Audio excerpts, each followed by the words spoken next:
back. If you've just joined us, you're watching the News at 10 on Channels Television, coming to you live from Lagos. A reminder of our top stories. Federal government intensifies effort to ensure transparency in official transactions, launches web disclosure portal to monitor all PPP contracts in the country. High Court sitting in Port Harcourt finds 5 policemen guilty of extrajudicial killing of 2 friends in a bush in Oyibo Council of Rivers State. 5 South African police officers arraigned in court for allegedly robbing a Nigerian of $61,000 in 2015. And United Nations seeks focus on diplomatic efforts rather than rhetoric to resolve the North Korea nuclear crisis.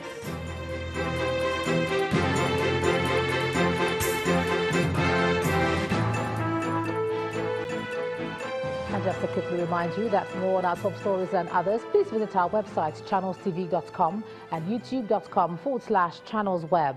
And log on to m.channelstv.com to watch us on your mobile device, or download the Channels TV app for Android, iOS and Windows devices from their respective stores. The Channels TV and Channels 24 app will give you access to news and updates. You also have access to the Eyewitness feature, with which you can share those pictures, videos or news of happenings around you. Just install the app and then tap and swipe to reveal the menu and then follow the instructions. And here's a look at some of the pictures that were sent in to us today. Let's begin with this good news coming in from Buhari Plaza in Abuja, the Federal Capital Territory. Remember, we showed you a picture of an electricity pole that was almost falling on an overhead tank? Well, now our Eyewitness reporter says the pole has been fixed after the picture was uploaded on our Eyewitness platform early this week. He says the community is grateful to both the Abuja Electricity Distribution Company and Channels Television for helping them avert danger. Next is this photo of a flooded area from New Road in Port Harcourt, the Rivers State capital. Our Eyewitness reporter says that several buildings have been submerged and is pleading with the state government to come to their aid. Still in Port Harcourt, here's an image of a bad road in Iliozo town. Our Eyewitness reporter says it makes it difficult for them to move around, especially during the rainy season. And our final picture is from Lokoja, the Kogi State capital. It shows a gully which our Eyewitness reporter claims was caused by heavy rainfall. He says many houses and property have been destroyed. Thanks a lot for all your pictures, and do send us some more. The Lagos State government has ordered owners and operators of articulated vehicles, trailers and petrol tankers to stay away from the Apapa area of the city and its environs until it's able to find a solution to the traffic situation there. The Acting Commissioner for Transportation in the state, Mr. Olariwaju Elegushi, explains that the directive would be enforced to ease the stress motorists face on the road every day. He says the gridlock is worsened by the current rehabilitation of some roads and other minor ones, which led to the closure of some roads in Apapa. We appeal to the owners and operators of the articulated vehicle or trailer, petroleum tankers, to please stay away from Lagos for now, pending the resolution of the challenge, which we believe will soon be over. They are advised to park at Ogere Trailer Park and such other parks outside the state. Consequently, relevant government agencies like LASMA and LASEMA and the RRS will be stationed at the key gateway into Lagos State to ensure compliance while we use this whole of the weekend to restore order and sanity on the roads already affected by this avoidable logjam. We would, however, like to reassure Lagosians that we are on top of the situation and shall give it all it takes to ensure its resolution as quickly as possible. Let's cross over to Abuja now. Here's Makwe Ogun. Makwe. Well, hello and thank you, Ijoma. The effect of the recent floods that ravaged communities in Benue State is still being felt, and the state government is appealing to the federal government and other concerned individuals and organizations to help mitigate the devastation.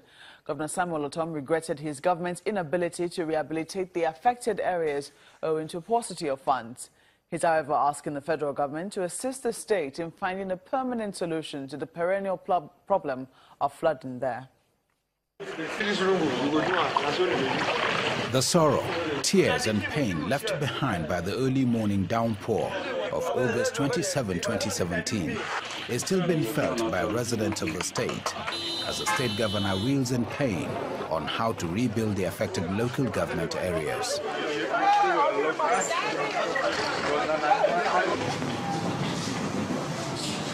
Thank you. At a news conference in Abuja, the state governor appeals for assistance in addition to the dredging of the river Benue by the federal government. Benue state government is making arrangements to amend some of those repairs, but honestly, it is beyond our capacity to restore the damage that was caused as a result of this flooding. We look forward for good-spirited individuals, organizations, corporate bodies, international organizations to come to our aid. Away from the effect of the flood and appeal for assistance, the governor reaffirms the commitment of the people of Benue State to a united Nigeria and cautions those calling for division of the country. Let us, whether we're agitating for restructuring, whether we want anything done, it is important that we must remember that we have no other country other than Nigeria. So there are laws guiding the country, and as a people we must be law-abiding, and at all times we must know that it is the law that is guiding us not to exceed our boundaries. The August 27, 2017 torrential downpour, which displaced over 100,000 residents, caused the river Benue to overflow its banks across the marshy plains around Makurdi, washing off a deluge of muddy water into thousands of homes in 21 out of 23 local government areas.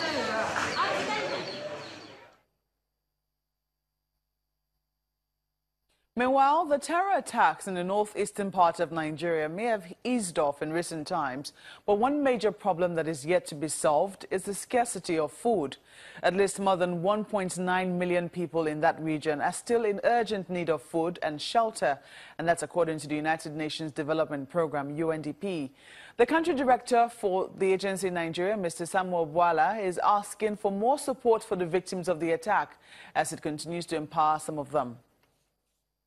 It's been 8 years since the emergence of Boko Haram insurgents in the northeast, but even before then, communities in the region were vulnerable and struggling to survive due to several circumstances.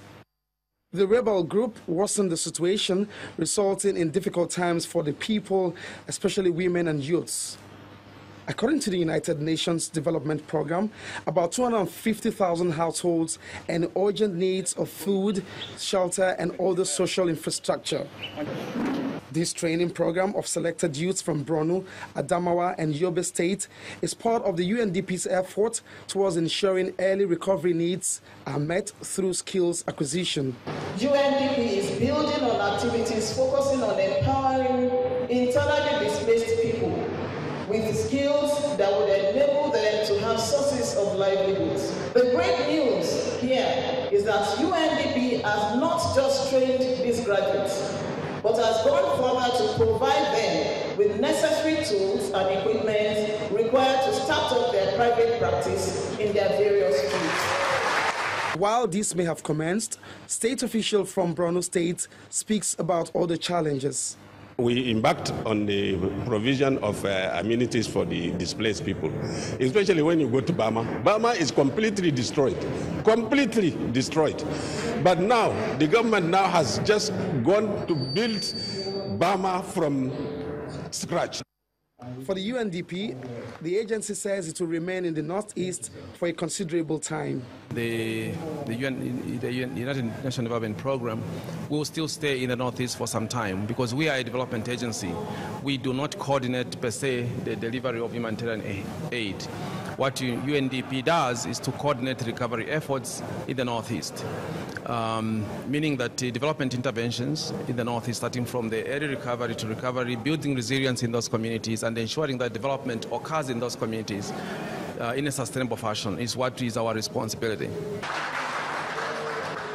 The program, which focuses on the plight of IDPs, refugees and migrants throughout the world, demonstrates that hope and opportunity still exist when peace is given a chance. Though the number of graduates may be small, but to the UNDP, they represent a lot of hope for others and the communities they come from. And in order to fast-track the development of West Africa, there is a need for the immediate implementation of a harmonized educational system in the sub-region. The ECOWAS Commissioner for Education, Science and Culture, Mr. Hamidou Boli, made the point in Abuja at a meeting of ECOWAS experts on education. He said a program for better harmonization of the educational system of the region and the development of human capital based on a knowledge economy is to begin soon.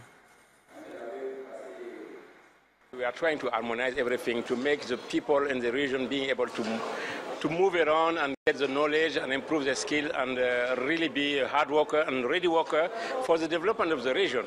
This is our aim at ECOWAS now, giving people the possibility to access practical knowledge and being a real entrepreneurs. Because diploma is sometimes those who want to work with the public service and other things. We want people to have a know-how and really being able to go on the field and developing by themselves. And at a subnational level in Nasarawa State, Governor Tanko Almakura is soliciting international collaboration to improve key sectors of the state's economy in order to better the lot of the people. He believes the move will open a vista of development for the state and scale up its revenue base. The governor was speaking at the State House in Lafayette, the state capital, when he hosted the ambassadors of some Scandinavian countries. Son of the soil. I would like to open a new vista for a relationship in the field of agriculture, health, education, real estate between Nassau State and these countries. As a matter of fact, we will be highly interested in collaboration and support from these countries. We are trying to package what we call comprehensive special school, one of the largest in the whole of this country, that is supposed to take care of people living with disability.